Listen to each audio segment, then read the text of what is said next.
My name is Leslie Gross-Wurtzen, and I am an affiliate in the Macmillan Center in the program for African Studies and Middle East Studies. I've also been involved with the program for refugees, forced displacement, and humanitarian response, and a fellow for the Center for Race, Indigeneity, and Transnational Migration. I remembered all of those things. So it is a real pleasure today to introduce Dr. Heba Gowayed, I'm going to say it the long way, who is an assistant professor of sociology at Boston University and currently a member of the Institute for Advanced Study at Princeton.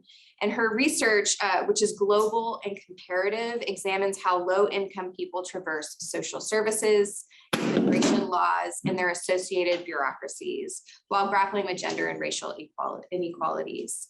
And she's published on these topics as well as health and education, as I discovered, educational access for folks from Cairo in Race and Ethnic Studies, Sociological Forum, Gender and Society, and the American Behavioral Scientist. And today she's going to talk about her book, Refuge, which was published by Princeton University Press, which is an ethnography that explores the lives of Syrians seeking refuge in the US, in Canada, and in Germany. And the book, one thing that's really exciting about having her back here is that the book began in New Haven, Connecticut, right here, where Heba was living and volunteering among recently resettled Syrian families. So in the book, she examines whether and how these countries recognize and invest in new arrivals' humanity and potential, shaping their economic realities and feelings of belonging. As countries receive refugees through their social welfare systems, Refuge raises a mirror to how these systems reproduce social inequality. And if we have time, we might hear a little bit about her next project, which is called The Cost of Borders, which thinks about borders and border enforcement as a series of costly and deadly transactions. So I'm just going to lay out a few ground rules for those in the room and also those online. First of all, Heba can't see you, so if you are online, please use the chat or raise your hand and I will do my best to respond to your questions and to forward those to her at the end of the time. Also, if for some reason you're on Zoom and you're in the room right now, you need to mute both Zoom and your speaker on your computer. And then finally, you'll just be asked whether you consent to recording. If you don't consent to recording or don't want your voice to be on the recording, then just use the chat function and I will repeat your question for you. So thank you very much. I'm looking very much forward to hearing more about the book and also having a really generative conversation with you all. Thank you so much, Leslie. And thank you everybody in the room and online for coming. I am just going to do the awkward thing of trying to share a portion of my screen. So bear with me. There we go. We're good. Okay. So thank you all so much for coming. Today I'm going to talk to you about my book, Refuge, How the State Shapes Human Potential, that it was out as of April of this year.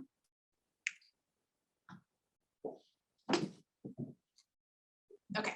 So as you all know, today the world is facing one of the largest displacement crises in modern history. And this is due to long-standing realities of local violence produced by colonial legacies, as well as newer facts of environmental degradation and the disappearance of land and resources. 82.4 million people, more than 1% of the world's population, so 1 in every 95 people, are currently forcibly displaced. And among them are 25 million people who are displaced outside of their country of origin. And among them, 6.7 million, or an estimated 6.7 million, are Syrian refugees. And despite the fact that this global crisis is ongoing, is worsening, we're really just beginning to understand its ramifications. And so in this presentation, I'm sharing with you the findings of a comparative ethnographic project that followed Syrians as they began new lives in the United States, Canada, and Germany, countries that offered them a resettlement and asylum, which the United Nations identifies as durable solutions to the problem of displacement. And in this project, I focus on the experience of displaced people who are skilled or semi-skilled, but not particularly highly credentialed, and who arrived to each of these countries between 2015 and 2016. And I'm going to argue that human capital, which we typically think of as a crucial determinant of immigrant outcomes, is itself structured through state incorporation policies. Further, I showed that the process of its production is both gendered and racialized. But before I expand on this argument, let me first give you a background on how these men and women arrived to these countries in the first place, how they became refugees, which is also an explanation of their selection into the 3 cases that I studied. So the Syrian refugees in this study lived in cities like Homs, Syria's 3rd largest, where this covered market once stood. They became refugees due to a war that began in 2011 as a result of the government's violent response to civil protests for social change, the Syrian manifestation of what came to be known regionally as the Arab Spring. The war took with it the sights and sounds of the neighborhoods where their families had lived, and the homes that they had built, and the lives of their loved ones. And at first, people displaced fled to areas nearby, but eventually many of them fled the country altogether. And most initially crossed into countries of immediate refuge, countries like Jordan, Turkey, and Lebanon, which continue to host about 83% of all Syrian refugees. And there they registered with the United Nations Higher Council for Refugees. And the thing about this is that, you have a country like Lebanon with 6 million people, and 1 million Syrian refugees arrive there. And so this, of course, creates tension with local residents. Politicians are using it to foment, conflict. And so, and also there are not strong opportunities for education, strong opportunities for healthcare. And so as a result, a lot of people felt that there wasn't a future there. And for those people, there were 2 possible solutions. One is resettlement and the other is asylum. And resettlement is where a displaced person is selected for travel to a 3rd country. They're selected based on a measure of vulnerability. So things like financial burdens, the number of school-aged children, whether or not there's a chronic health burden in the household, or violence and exploitation in those countries of immediate refuge. And when offered resettlement to a country, they can say yes or no, but they cannot choose the destination itself. Refugees are then vetted for travel through an arduous process that can take approximately 2 years. The United States and Canada led the world on resettlement, a program that takes in hundreds of thousands of people each year. However, given the sheer number of refugees who are displaced, globally resettlement is a super rare solution. So only 1% of all displaced people will ever be resettled. So for those not offered resettlement, the other solution to displacement is asylum. And I'm sure many of you remember watching in the summer of 2015 as almost 1 million people, with the help of smugglers, made the treacherous journey and blow up rafts across the Mediterranean Sea and into Europe. As one Syrian woman, Wale, put it to me rhetorically, do you know what it is to go into debt to put your children in the arms of death? Asylum is where a refugee stakes his or her claim by going to a country that could offer them legal status and applying. By some estimates, Germany took in about 500,000 Syrian asylees between 2015 and 2016. And a recent statistic that I looked up says 1% of all of the German population right now is Syrian. So resettlement and asylum offer those seeking refuge an opportunity to rebuild their lives in well-equipped, wealthy countries with full legal status. But what do these institutional solutions mean for people who have experienced such traumatic displacement and who are embarking on new beginnings in strange countries? Today, we're going to look at resettlement and asylum not as ends, but as continuations to the process of displacement and seeking refuge. Indeed, by the time that the Syrian refugees in this study had arrived to the United States, Canada, or Germany, they'd experienced a number of significant losses. They'd lost their country, arriving to a new one where their adat wa taqalid, or norms and traditions, were entirely different, whose language was not their mother tongue, and where they would be ethnic, religious, and racial minorities stigmatized by association to terrorism. They had resigned themselves to not seeing their family for the foreseeable future, if ever again. But what's more, they would experience a dimming of their potential. In countries of resettlement and asylum, their skills and abilities, what we typically identify as their human capital, did not have the same resonance as they did in Syria. The focus of this presentation is on why that resonance is lost. So the term human capital, central to studies in economics or public health or all of the social sciences, refers to individual abilities and qualities that make workers productive. Sociologists have shown that human capital is an important determinant of immigrant socioeconomic mobility alongside the characteristics of a receiving context, particularly for the first group of immigrants who arrives. In other words, this literature shows that human capital and context together shape immigrant outcomes. Human capital is typically measured cross-sectionally as years of education or occupational histories. It's imagined as something that immigrants bring with them, an independent variable that shapes other outcomes. However, this leaves the question, if one had 5 years of Syrian public school education or held an occupation as an artisan in Syria, how does this actually matter for their productivity in a destination economy?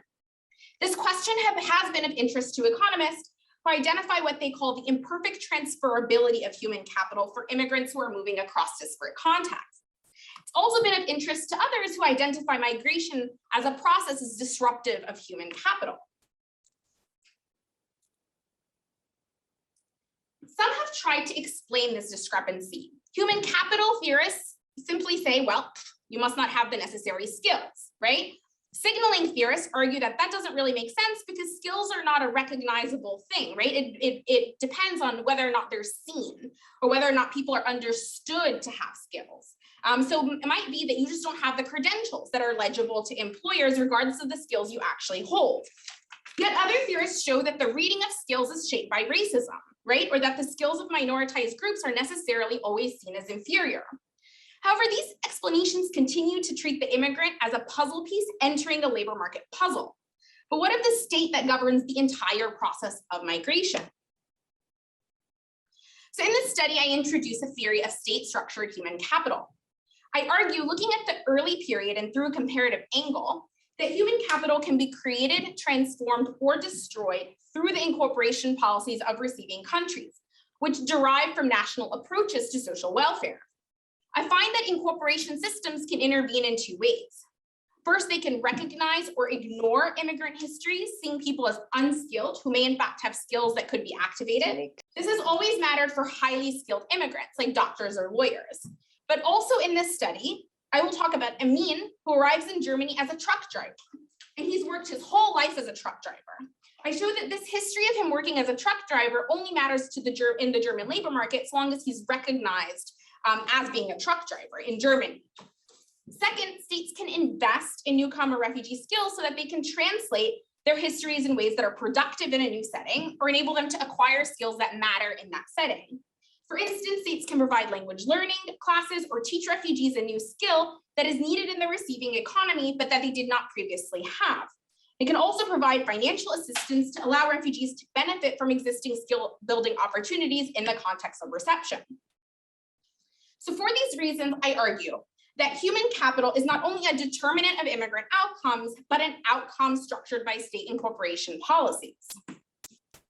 I also show that the production of human capital is gendered. As scholars of gender have shown, institutions and services themselves feature gendered expectations of who is a worker. These interact with the Syrians' own gender expectations, where men are often seen as primary breadwinners, resulting in different, as I will show sometimes surprising outcomes for women and men. I also show that the production of human capital is racialized. So countries equip new arrivals in their pursuit of a good and stable life through the very same racist social welfare systems that have long shaped the contours of national belonging. But what's more, as scholars of race have shown, discrimination and racist violence diminishes opportunities for engaging in the society in which one finds themselves. So minoritized people may fear being in public space, and this was particularly true for women who wore the hijab in this study. So now, turning briefly to a theory on immigrant reception, foundational literature in sociology holds that immigrant welcome is contingent on determinants, including things like race, social capital, or legal status. The focus of this literature tends to be on long-term integration, or how immigrants fit into a national whole. Instead, I join others who have shifted the question, focusing not on how immigrants fit into a given context, but how context works in the lives of immigrants. I focus on the understudied crucial initial years in which newcomer histories collide with new systems to coalesce into their first designations of race, of legal status, and of human capital. And this early period is crucial because it shapes where immigrants start, right, and how they then progress in these destination contexts. I focus specifically on social welfare policies, which have long, again, shaped the contours of national belonging, and from which social assistance for immigrants derives. Finally, I compare refugees who, because they receive social assistance denied to other categories of immigrants due to their legal recognition as refugees, are a conservative case to explore how incorporation policies matter for new arrivals. But before we get to how refugees are incorporated through resettlement policies, the men and women in this study have to first secure legal status. Let's talk slightly about arrival. So in the United States and Canada, recognized refugees are admitted per long-time resettlement systems. And on your screen is the approximate number of Syrian refugees taken in by each country between 2015 and 2017. Germany, as you see, took in at least 500,000 refugees. And this was due to the temporary suspension of the Dublin regulation by Angela Merkel that would have otherwise kept people at the borders of the European Union. And legally in the United States and Canada, refugees have permanent residency within a year of their arrival. But in Germany, they receive a 1 to 3 year renewable residency depending on their level of protection, right? And we could talk about these later. We're going to keep it light for this part of the presentation. Okay, so what are these countries' incorporation policies for refugees? So each derives again from the social welfare system of the state. So in the United States, as you all know, we have a liberal market economy. And as one feature, the United States has limited social service system because it treats poverty as an individual failure, as argued, for instance, by Michael Katz in The Undeserving Poor. In her work, Sibel Fox shows that this approach to poverty is inextricably linked to the disenfranchisement of Black Americans in the United States. Refugees, only regular cash assistance comes from TANF, which is Temporary Assistance for Needy Families, the national welfare system offered to low-income people in the country. Introduced in '96, the program has lifetime limits and offers low amounts of cash. This design matches the goal of both TANF and the 1980 Refugee Act, which is for self-sufficiency, that the low-income refugees included should not be relying on government assistance. It's important to note here that there are other programs like Match Program or like RCA, but they're all sort of limited in what the assistance that they offer to refugees. Canada, the second case, is also a liberal market economy, but characterized by what's been called inclusive liberalism. So what this means is that the social service system in Canada is generous, providing Canadians who need it with enough assistance to cover their basic needs. And this generosity shapes the government's proactive approach to immigrant incorporation. But that proactive approach is also facilitated by the fact that Canada has way more restrictive policies for admission than the United States does, right? So it's whoever gets beyond the welcome mat surrounded by nails, as one writer put it, gets this assistance, but everybody else is sort of kept out. And as Irene Bloemrand shows in her work, immigrants and refugees are received through what's called state-sponsored multiculturalism, which means that Canada actively recruits and seeks to integrate immigrants into the fabric of their society by recognizing them as ethnic minorities, providing instrumental and symbolic support to them in that category. And so it's with this express goal of integration that refugees there are met. Finally, Germany is a corporatist system, which means that the national economy is organized by coordination between the state, the unions, and employers to the perceived benefit of all three. So the system means there's really high levels of expenditure on social programs and a highly centralized and powerful state, which Meyer-Marx Free, for instance, described as producing the German nation. And this nation was long comprised of ethnic Germans, as Germany has a long history of excluding, violently non-Germanic people from full integration. Syrians entering the system benefit from the generous financial assistance that exists for the German state. However, it comes with really meaningful conditions. So to enter the labor market, which is a condition of permanent residency, you need to first excel in German classes, and then you need to earn a German credential, as do 85% of German workers. So as a result, I call the asylum program in Germany one of credentialization. Okay, so how do refugees experience these three systems? Before I get into the data, let me give you an explanation of my methods and a little more on case selection. So to compile the neat data chart that you see on the chart before you involved an ethnography conducted in 3 countries over the span of 3 years. I'm fluent in Arabic, and in 2015, I was kicked out of my field site in Egypt, the long-term consequences of another dictatorial backlash against the Arab Spring. I was living in Connecticut when the United States here, right, in New Haven, when the United States began to resettle refugees to a local resettlement agency in 2015. And I volunteered as an interpreter there, where I met the 18 families in my project who I got to know closely in the coming years, observing firsthand meetings they had with the Department of Social Services, negotiations with off-the-books employers, and interactions with the resettlement agency, which is also local. Sorry. So, and I recognize as I spoke to this new arrivals, how important the United States social services were to their story. Though they were living in a liberal city, with strong social services compared to elsewhere in the United States and a very strong resettlement agency as well, they had tremendous trepidation about their assistance and also about finding jobs. They were living under the constant threat of American poverty. I wondered how the experiences would differ if they had arrived to another country. And at that point, Justin Trudeau, who had run on a platform of resettling 25,000 refugees to Canada, won the premiership and was making good on his promise. And flights to Canada at the time were inexpensive. So I got to Toronto in February because I was a graduate student with no money. So I got to Toronto in February in time to see thousands of people crammed into hotels and motels and government offices, trying to rent cars to go apartment searching in what was a brutally cold Canadian winter. And so there I include 5 families, 2 of whom are related to families in New Haven, and all of whom were selected on the basis of the same selection process of those arriving to the United States, making them good comparative cases. While Canada has a private sponsorship program, I include people selected by a government sponsorship for the sake of comparability, though 2 of the families did receive private sponsorship support for 6 months as part of a hybrid program, which again, I'm happy to talk about in the Q&A. And initially I visited Canada for a month and I returned every 6 months for 2 weeks and maintained contact with these families longitudinally vis-a-vis social media, etc. I also did some focus groups. I participated in some focus groups that were being done there just to triangulate this data against a bigger population.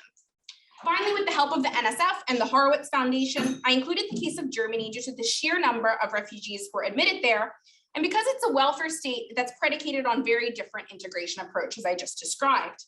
So in the summer of 2017, I included 5 families who were related elsewhere in my study, but because this research would not be longitudinal, I returned in the summer of 2018 to conduct additional interviews, a sample of which were a sample of the University of Constance's national survey on refugees, which at that time was just being launched.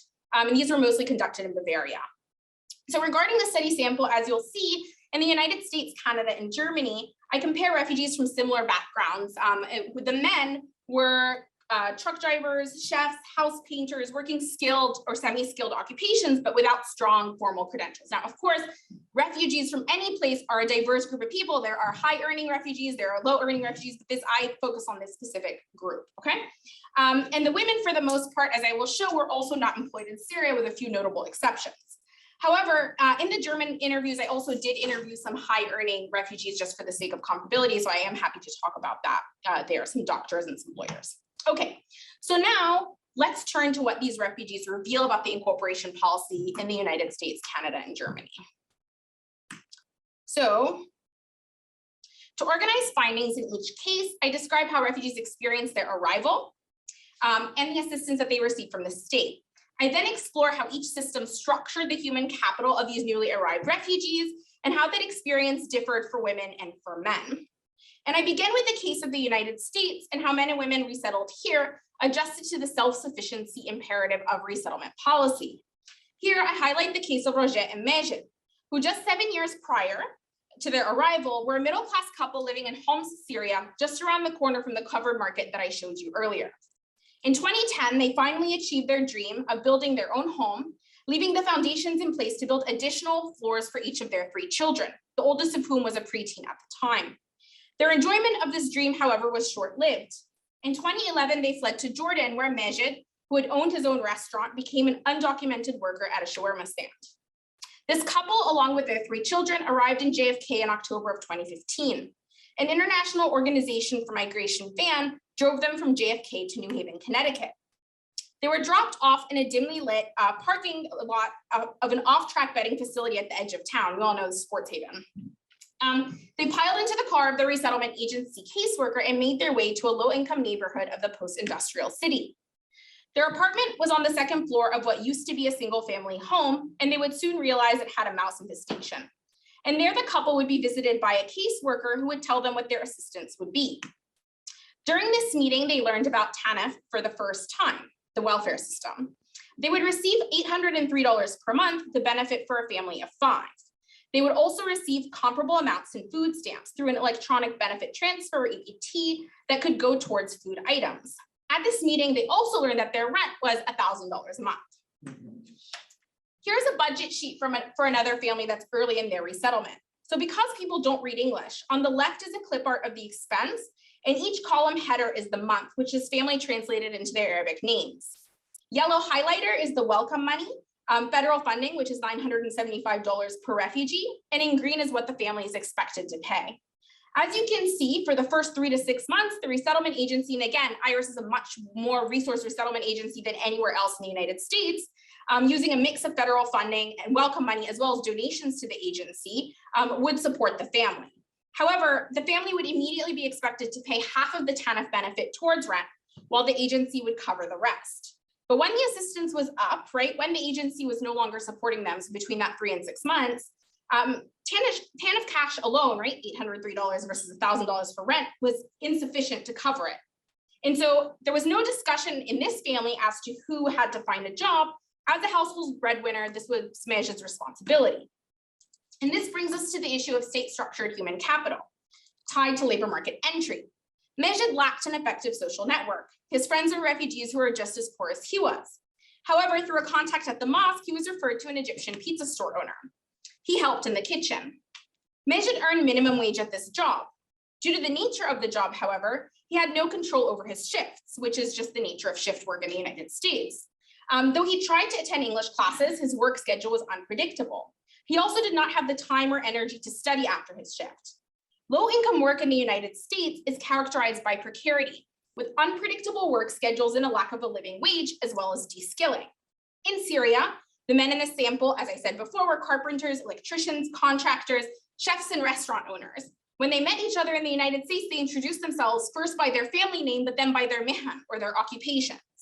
In the United States, most did low-wage jobs. There were dishwashers, janitors, gas station attendants, where coworkers did not speak English by design, right? Because they didn't speak English, and where they did not have the energy or time to attend English classes after work. As one man put it, I want to work, but I'm new here. We just got here. We don't understand anything, but you want to push me to fishuni to work. So we work whatever, hayallah. Most work in restaurants, doing whatever. Everyone is working against their will. No one is happy. In other countries, they allow us to study, to get assistance. They say, you're not allowed to work so you can learn. Not here. Meanwhile, after the kids enrolled in school, Raja and the other women began to attend English classes in the morning. By staying out of the labor market, the women had the opportunity to build new human capital. The English they were learning enabled the women to do a series of tasks that their husbands could not. They could communicate with service providers and resettlement agency staff. They could advocate for their children in school, and they were building for the citizenship exam that they would be eligible to take in 5 years' time. In addition, most of the women within a year after the resettlement took on some kind of income earning task to support their husbands.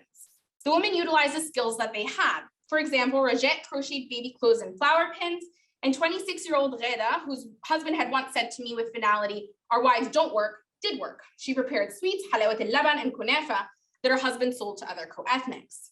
So in this way, the women reimagined their existing human capital for new labor market returns. However, as I learned when I began a citizenship clinic with the group earlier this year, even for the women, the gains were short-lived, actually earlier last year. The gains were short-lived. None of the activities, because they were not recognized via a pay stub, were seen by the Department of Social Services as qualified work, right? Because you have to have qualified work, which means you have to show a pay stub. The women could not receive the limited federal child care subsidies that were available to them because they did not have the pay stub and because they were not seen as working from the eyes of the state. And as families settled in, babies were born. Sarah joked, Donald Trump is trying to keep Syrians out of the country, but look at us, we're making more Syrians here. With nowhere to leave their children, the women dropped out of English classes. Also, it's important to note that women were also hindered in their pursuit of language as a result of anti-Muslim racism. On your screen is a hateful message sent to the local mosque here in 2016, which was sent to mosques all around the country. As hate crimes against Muslims spiked, including incidents against people in this study, they shied away from being outdoors on their own. Reda, for instance, stopped going to English classes altogether after her family was attacked, and Rajat also stopped going for a period of time after Reda's family was attacked. 5 years after their arrival, none of the men, and few of the women had enough English to qualify for the citizenship exam, a crucial barrier to inclusion and protection against policies like the travel ban that reduce their feelings of security in the United States. So to sum up, the self-sufficiency imperative interacted with men and women's division of labor to result in men entering the labor market within months of their arrival, which reduced their ability to rebuild their human capital.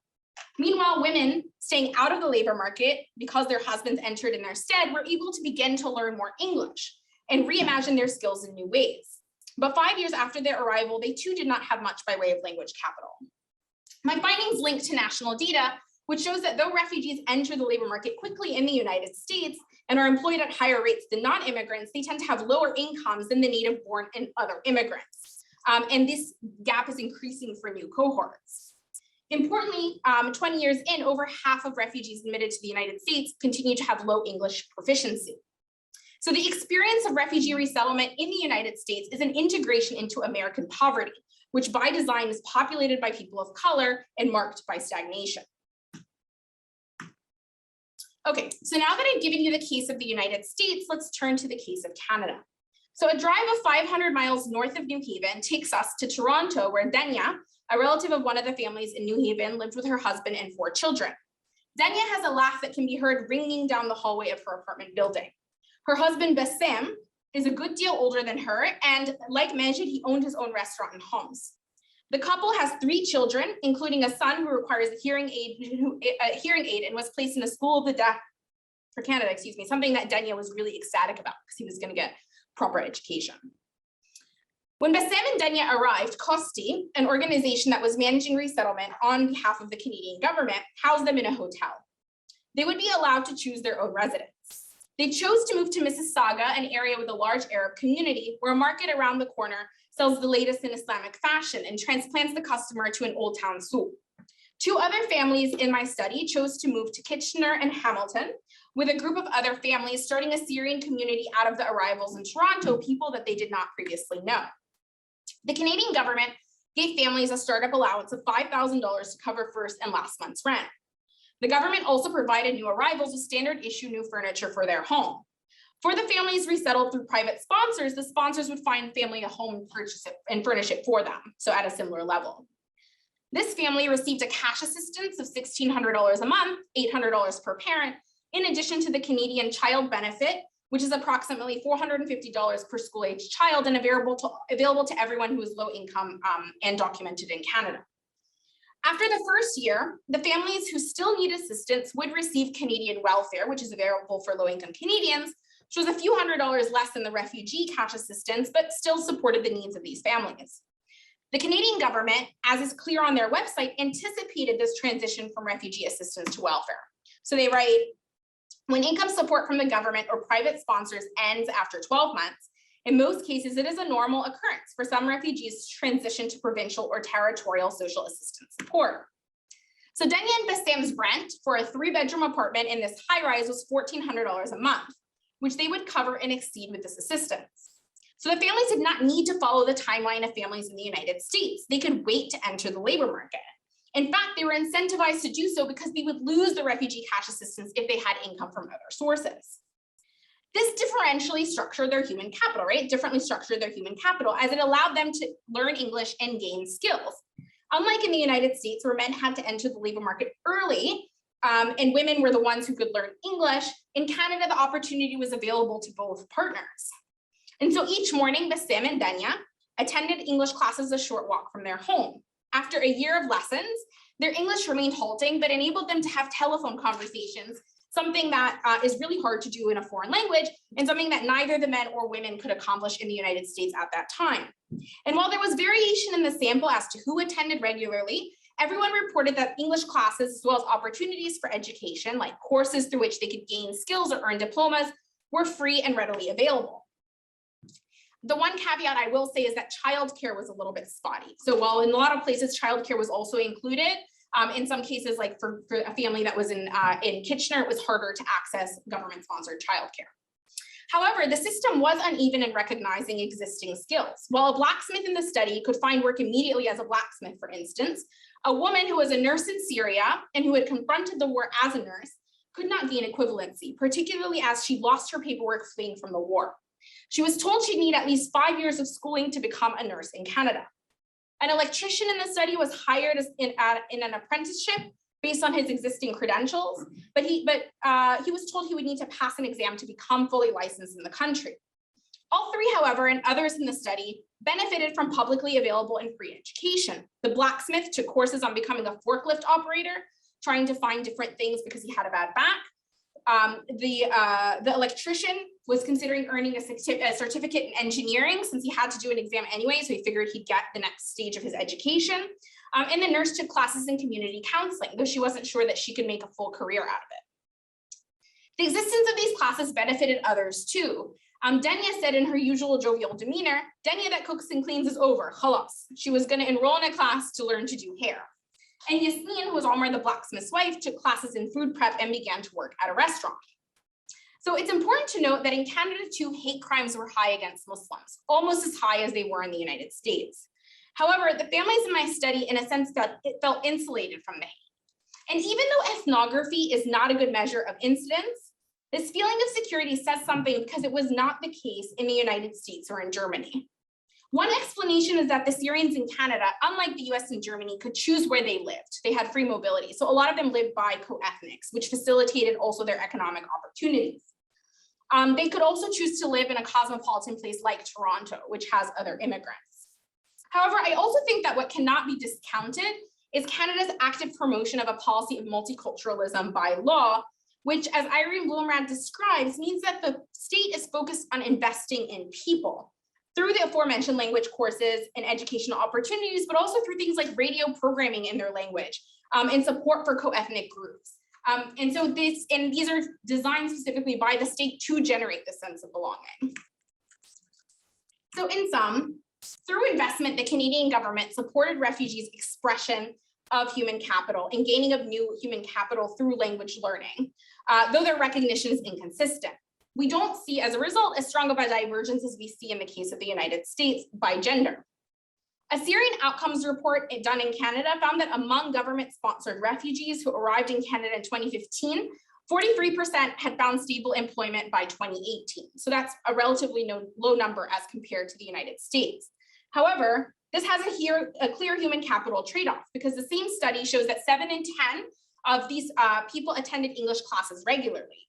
Over 80% reported feeling that they could go shopping, go to their doctor's office, and interact in social situations entirely in English. And studies show that 15 years after arrival, refugee income in Canada and labor market participation looks pretty similar to that of other immigrants and Canadians, and their English tends to be more fluent. So in sum, the Canadian system, by creating opportunities for the expression of existing human capital and the creation of new human capital, creates a stronger sense of sort of stability and belonging that we don't see in their counterparts in the United States. Okay, so finally, what about the case of Germany? So arrival in the German case of asylum is much more dangerous than in the case of resettlement. So Iman, along with her husband Emin and their 3 children, arrived in Germany in the summer of 2015. Emin, who I mentioned earlier in the talk, was a long-haul truck driver in Damascus, where he was imprisoned due to tipping off the resistance on a delivery of ammunition. After he was released from prison by the intervention of his boss, the family fled the country. They first fled to Turkey, and then a year later got on a raft to Greece. After an 18-day trek through Europe, including 3 days of detainment in Hungary, which Iman describes as the worst days in her life, including the war, they arrived in Germany $400 in debt to someone they'd met on the way. They could not afford to travel further to their intended Sweden. After a welcoming arrival in Germany that brought Iman to tears, they spent 2 days in a police camp and then a month in a refugee camp in Leipzig, at which point they secured their 3-year temporary residency. This was a quick turnaround. Typically, the process takes closer to a year to get the residency card, if not longer. Iman and Amin received assistance from the German government through the job center, where all unemployment assistance is distributed in Germany. Their rent in Dusseldorf was covered by the job center, and they received a monthly amount that covered their basic expenditures and allowed for them to send 50 euros back home every once in a while. Like in Canada, refugees' language learning is the first issue of concern for the German government. However, unlike in Ontario, Syrian refugees are required to attend German classes under penalty of reducing their assistance or canceling their assistance. As a result, many men enrolled in classes. In order to secure work in Germany, they would have to accomplish at least level B1 of German. And so this meant succeeding in 4 courses, A levels, 3 A levels, and the first of your B level, which would take a minimum of a year, but more realistically 2, particularly for people who were illiterate in Arabic or who were in this, semi-credentialed group. The classes also taught basics about German culture and laws, which people have written about, and they tend to take a racialized view of the immigrant who's arriving, but we could talk about that in the Q&A. But then if Amin wanted to be a truck driver in Germany, he would need to do training through an apprenticeship system called an Ausbildung for an additional 3 years. His experience as a truck driver and the fact that he had gotten arrested and tortured in prison as a result of this occupation was irrelevant. It wasn't seen by the German state as qualifying Amin to work. In order to find work in Germany, he would have to abide by the same rules as Germans. This made Syrian refugees feel inadequate. As are they, a 31-year-old former mechanic said, "The Germans see themselves here. If you want to be with us, you have to catch up with us. When you get here, it's like you're a newborn." Another respondent was more explicit, calling the system racist and explaining, "There's no recognition that I'm coming from Syria with an 11th grade education and that I want to continue to finish my education. Why can't I just continue on? It's racist. We left war and we came here to be met by this racist system." For some, the lack of recognition of their professional history as human capital that matters for the German labor market regarded on their giving up on an attempt to secure equivalency. So in Bavaria, BMW hired people through these temp agencies, and a lot of people, despite the fact that you're not really earning the credential, a lot of people just went through these temp agencies that actually were exploitative and took a little bit off every euro they earned. But for everybody, a main driver to enter the German economy was a fear that the German government would not renew their 3-year residencies unless Syrians proved to be productive. And the German government actually ended up transitioning to 1-year residencies, which left people feeling very, very worried. They trusted Angela Merkel, but they worried about what would come after her, which we're beginning to see now. So for women, by contrast, the credentialization requirement cleared a pathway to the labor market. Yara, who had married her husband, a Palestinian refugee in Syria, when she was 15 years old, said that she would not have continued education or worked in Syria. "I dropped out of school young," she told me. "I wasn't a particularly good student and I got married young. In Syria, I would have taken care of my house and our kids." In Germany, however, she wanted to become a dental hygienist. 3 years after her arrival, she was finishing up her B1 and in the process of applying for an Ausbildung. Similarly, Marwa, who arrived with her husband and 1 child, and who was pregnant with the second, knew that she would also enter the labor market.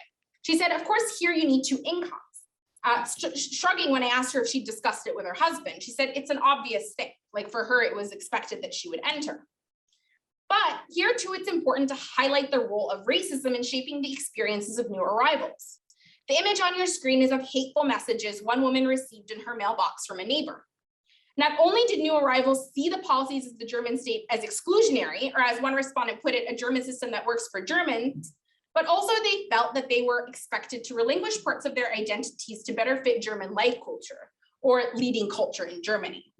In Germany, where Turks are a substantial immigrant minority, estimated to be about 5% of the German population, the Syrians are racialized as Muslim in relation to this group that is perceived to not want to assimilate.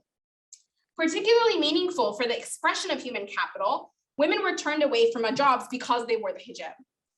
For instance, a 22-year-old woman was told by a government employee at the job center that she could not work in a daycare while wearing her hijab because, quote, it would send a wrong message to the children, right? So this racialization, this gendered discrimination exists alongside, is integral to the system.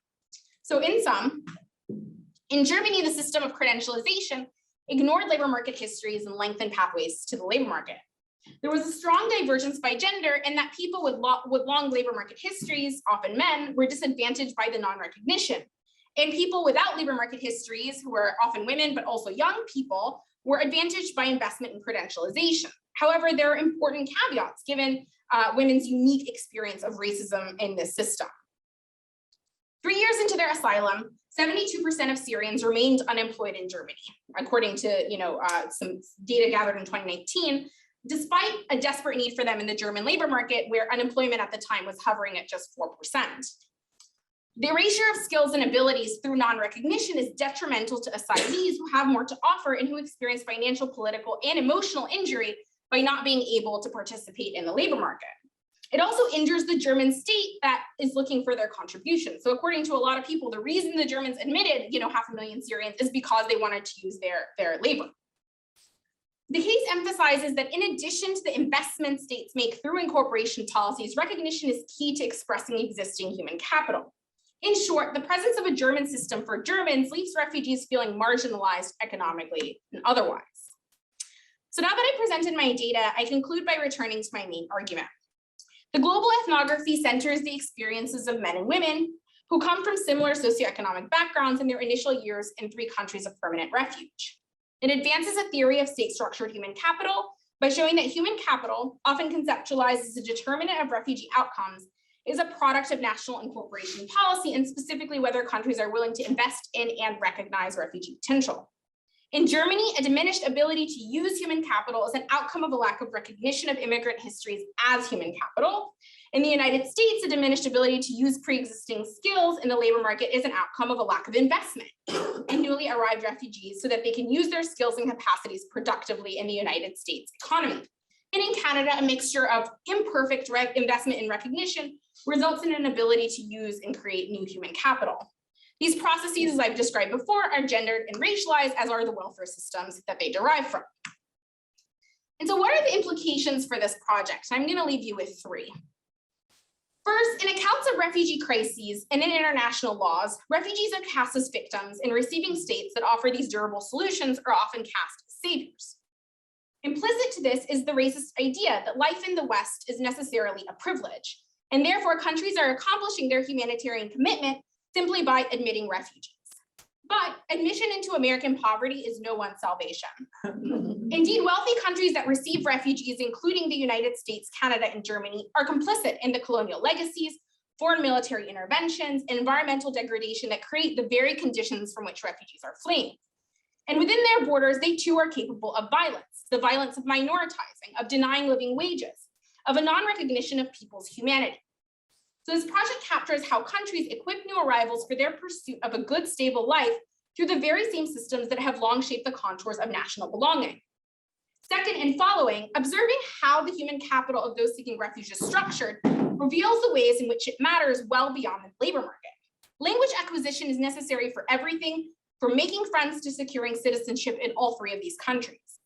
And the ability to express human potential is emotionally important. How would any of us feel if all we have accomplished and built professionally suddenly became completely meaningless to everybody around us? Finally, the study has implications well beyond the case of refugees or even immigrants. Through a design that follows the simultaneous experience of people seeking refuge who are strangers to these systems of social welfare, we raise a mirror to the systems themselves and how they shape inequality more broadly. The national incorporation policies that structure the human capital of refugees are the same systems which low-income people have traversed across these 3 countries for decades, right, if not centuries, well before this cohort of Syrian refugees arrived. Thank you.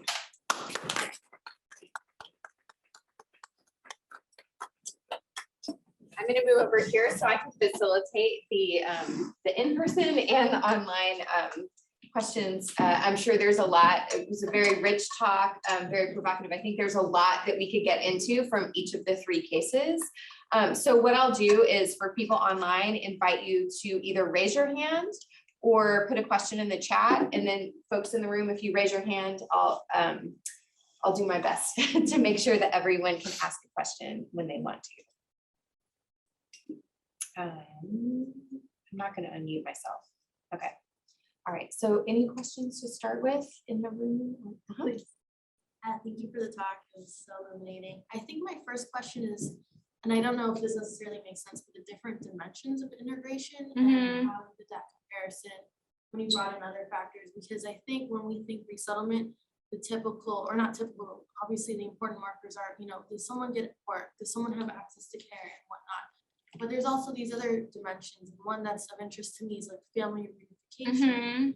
And so one thing that I've noticed in a lot of this conversation, especially among Syrian refugees in different countries, is that, oh, well, in the United States, you're able to bring your family after you have citizenship. In Canada, it's a little bit more difficult. In Europe, it's almost impossible. So did that also factor into your analysis? Yeah, so my final chapter, so here I'm really presenting on the 3-country comparison, but my There's 2 chapters in my book that that get short shrifted in this kind of presentation because you can't really do the whole thing in it. And one is the final chapter, which is called Here and There, which is about both remittances and family reunification. What kinds of burdens and guilt do people feel when they're here, when they've made it, and their family is there in sort of destitution and poverty, struggling. And so how do they bring them over? And one of the arguments that I make is that your ability to get employed, to make an income, but also to learn language is entirely related to your ability to bring your family. Because if you're put in a situation where you're disadvantaged and you're not attending English classes and you're not making enough money, then the likelihood of you being able to pay for the citizenship, which is expensive, right? Unless you remain on government services, but also be able to sit and take the citizenship exam, which is an English language exam. They actually test you on your English, is very low. So actually in an intervention that I did post-book, I started a citizenship clinic at Boston University. What I do is I bring people who are learning Arabic, students who are learning in the Arabic department, with refugees who are trying to study for the citizenship exam. I developed a curriculum that teaches to the civics exam, and then I have one-on-one tutoring with the students and the teachers. And we actually had 11 people pass the citizenship exam as a result of that, as a result of their hard work, of course, but also as a result of that intervention, because it's an exam that you can pass if you study to it, but there aren't really that many resources to help people cross that burden. So I think that these are all related stories, right? And we think about family reunification just on the basis of the laws, but you need the resources to even be able to qualify under those laws, for sure. You are absolutely right. There are different restrictions on family reunification. So there's the immediate family, which you can bring in the United States prior to securing your refugee status. And in Canada, in some instances, in Germany, they actually truncated that. That's why it moved from 3-year residencies to 1-year residencies. So that's a really interesting case to look at in terms of family reunification, because under subsidiary protection, which is the 1-year protection, you cannot reunify your family. And that was their attempt to stop. And that actually a lot of people self-deported because they were fathers who got to Germany and their intention was to reunify their family. They just didn't want them to go on the boat with them because they were, worried about their family's safety, and also because it's very expensive. So they waited until they got to Germany and they tried to reunify with their families. And then when they got this 1-year subsidiary protection, their families are in unsafe positions in refugee camps and other places. So they just went back. And it's a really sad scenario. Yes, in the back. Thank you. So thank you for this talk. It was wonderful. So in the US and in Canada, you mentioned Islamophobia a little bit, but then in Germany, it seemed that racism and the experience of racism really came through. Why do you think there was that difference, or was it a little bit more nuanced even? Why did they experience it as racism? Yeah, I think that's a really good question. I think that in the United States, so I will tell you another example. I mean, y'all just heard me be microaggressed here, but in the German case, it happens in Europe. I'm sorry. I told Leslie that I tend to veer, so y'all will have to move me back. Am I outside of that? But in every time I give a talk in Germany, and this is a roundabout way to answer your question, but every time I give a talk in Europe, somebody asks me a bonkers question about, that assumes that race doesn't exist every single time. Maybe there's like very few exceptions. I was actually, one argument, he said, well, you can't just make anything up. Syrians and Italians are the same skin tone, right? This was his argument, right? And so when we think about it, I think that in the United States, we address race and racism in ways, we have a different language, not to say that it's less racist. I think, I don't think that we can talk about magnitude. I don't think it's a useful conversation to have about what places are more or less racist. But I do think that we have a conversation about it here, whereas in the German case, it's all talked about in terms of culture, and even educated academics, even sociologists will sit in front of me and be like, race does not exist, right? Oh, this is just cultural differences. Well, we as Germans have a right to want to have our culture in our country, right? As though they didn't do the Holocaust, right? And so what does culture mean in that regard? And I argue that this is a story of race and racism. This is an ordinal categorization of people, right? And so, when we think about these things, we have to put them in that context. And I think in Germany, in one case, they were very visible. There were lots of people. It was a highly politicized case. Germany has a massive history with they have massive neo-Nazi elements, and there's just not that much pushback. And there's really American history, not American History X, sorry. There's a podcast called Something X in the New York Times. Does anybody know what I'm talking about? That was about Germany and about race and racism in Germany and about, you know, how people experience it and the neo-Nazi movement and how it's infiltrated also with the policing, et cetera there. So we have two questions online, and then we'll move to Ramon. Well, we've got a lot. So I'm going to try to put these together for us. So Ahmed thanked you for an interesting presentation and wanted to ask about forms of resilience that participants expressed that expanded their agency. So sort of the resiliency, I guess, practices that demonstrated the agency. This is a story of agency and fighting back, right? It's a story of systems that don't enable people, and it's a story of agency and fighting back. So when I talk about structure, when I'm talking about the reason I'm focusing on the welfare systems is to say that here is the framework in which people have to operate. But people, the EITC, the Earned Income Tax Credit was a huge resource that people use. The Earned Income Tax Credit, for those who don't know, is a government subsidy for low-income families. And it's actually one of the more effective, if you ask me what my two favorite government subsidies are, or what two favorite, poverty interventions are, would be the Earned Income Tax Credit and food stamps, right? I mean, honestly, they're all, but like it would be the Earned Income Tax Credit and food stamps. And it's because I have seen people use that money, which comes in April, as like a little bit of a bulk money. It's about, for low-income families with a lot of children, it can be as much as $5,000, and use that to invest in a car, or to use that to help them with the down payment on a house, or to use that even to invest in a business. People have also sold property in Syria at a huge discount that they had, once things calmed down a little bit, we're able to use that money. People have, communicated with each other, made partnerships with each other. Sometimes those fail because you're basically like, everybody's kind of in a precarious place. And so it's really hard to start a business.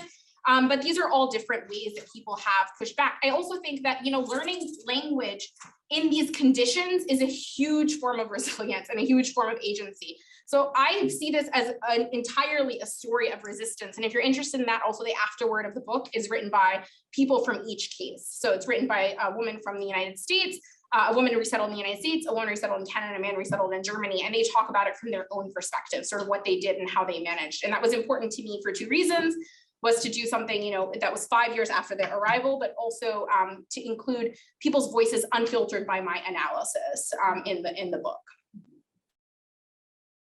Hello, Ramon, political science. I have a point of praise and a question to follow on the point of praise, because I think to go back to the comment on colonialism, the way that often even social scientists frame immigration, it reminds me of the way that colonial governments would talk about like the Indian problem, right? It's if the problem is people as opposed to what we are doing to people. And so I love how your book says, well, it's just not this people, but the systems that they're integrating into, and then does so not just with a very rightful moral lens, but also an analytical lens. And my question is about the German case, because in the US, you make very clear, I think convincingly so, that the welfare system is a racialized system. There's the work of Sybil Fox, there's, you can look at the work of historian Elizabeth Hinton. Then in the case of Canada, you have a more, the multicultural approach. In the case of Germany, because you did mention there, the huge Turkish minority that exists in Germany. Intuitively, I would think that there's something about the way the systems have been designed around, not just around skilling and certification, but around this Turkish minority that could have effects on how they address Syrians. Is this a thing, or is it just me? So the German minority came through a guest labor project. And so what's really interesting about the German case is until the 1990s, they described that the German's official stance on immigration was Germany is not a country of immigration. It was like in there, like that was their official policy of immigration, is Germany is not a country of immigration. It was only in 2000 that they allowed anybody with non-Germanic blood, kid you not, non-Germanic blood to get German citizenship. So 100% this exclusionary story is about Germans' hegemonic sort of white supremacist notion of their country. And there's really interesting stuff done. I'm blanking on her name, but there's an ethnographer who linked the treatment of Turks to the treatment of Jews in Germany. And she has like a very interesting, I can send you that, it's cited in the book, but I can't remember her name right now. So there's a really interesting sort of story there. Elizabeth Becker. Yes. Well, no, not Liz, no, because she was at Yale, not Liz. No, it was somebody older, somebody before. Maybe it was Elizabeth. Wait, Elizabeth, maybe I'll look it up. I don't want to say the wrong name. I'll look it up.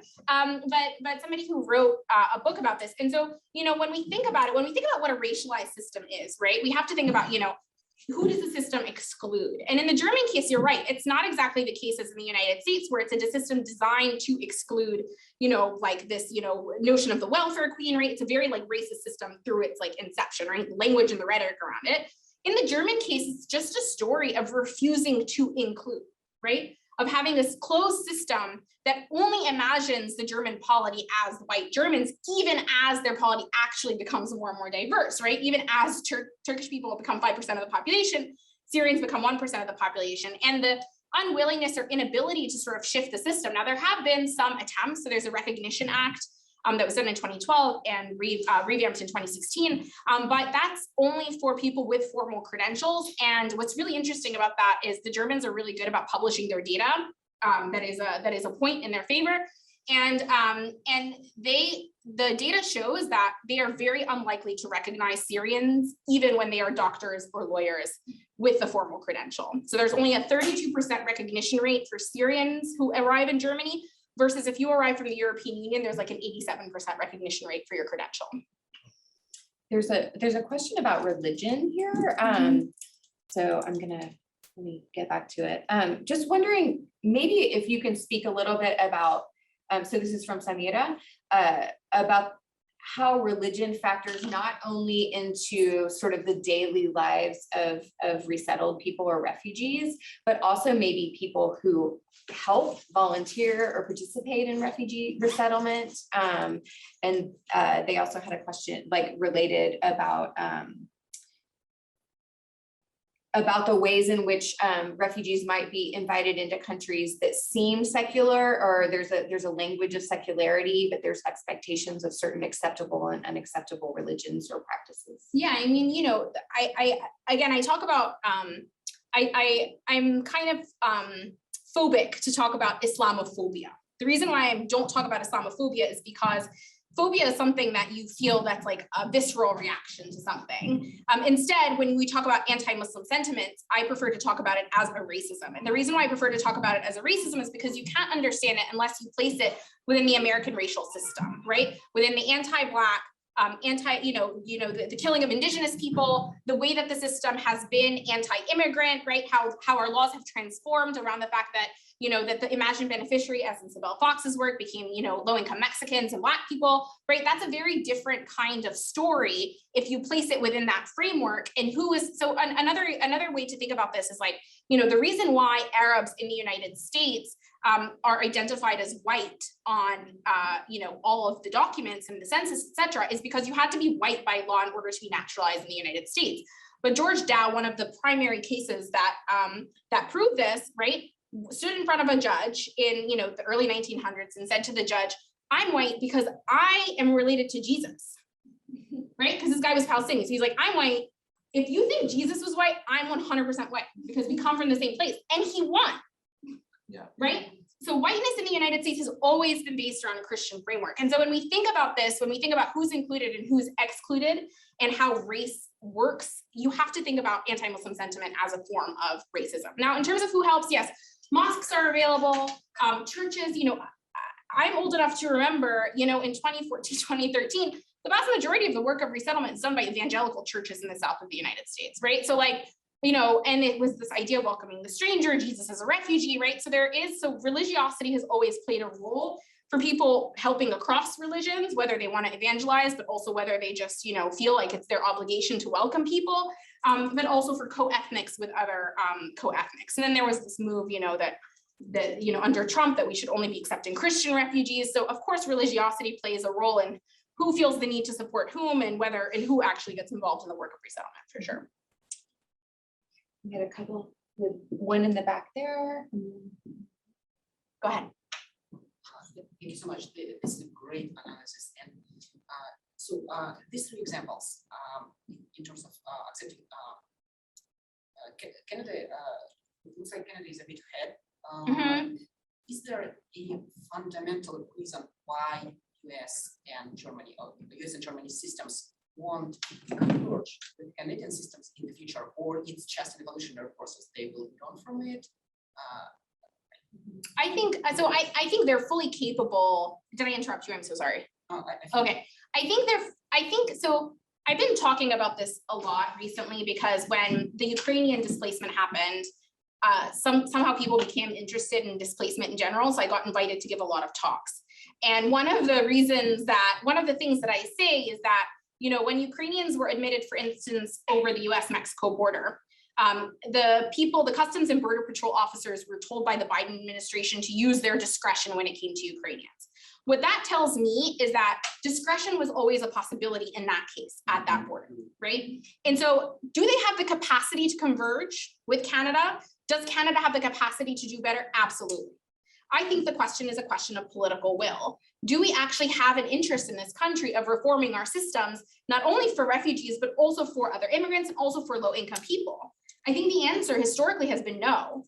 I hope we see more of a convergence, but I don't think, even though, and I would argue, I could make an argument, an economic argument. I could say, if you are only interested in money and you still want to admit people, it's more cost effective for you to invest in them in the beginning in terms of the return that you'll get long term. I don't make that argument because I don't think we should just assign dollar values to people, but I do think I could make that argument.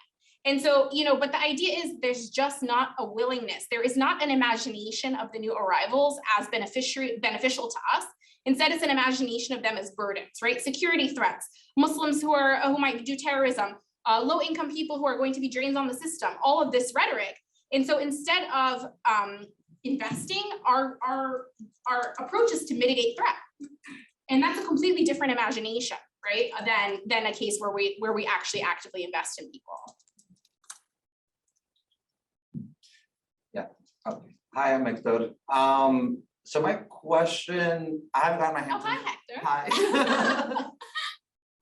I haven't got my hands on your book yet, so I apologize if it's there, and I'll get to it. But my question is about what here in the U.S. I've heard as like the nonprofit industrial complex, and so trying to learn more about how this idea of, or how the assistance part of your analysis, how that looks in Canada and Germany if we think about the nonprofits, which, you know, from my understanding, you know, are connected to the state, are still state structured, but are, you know, yeah, they're fundamentally state entities in the United States, because resettlement, while technically a government system, is actually entirely done in the United States through NGOs. In Canada, that's not entirely the case, because your government assistance does arrive directly from the government. In the United States, your welcome money arrives through the resettlement agencies.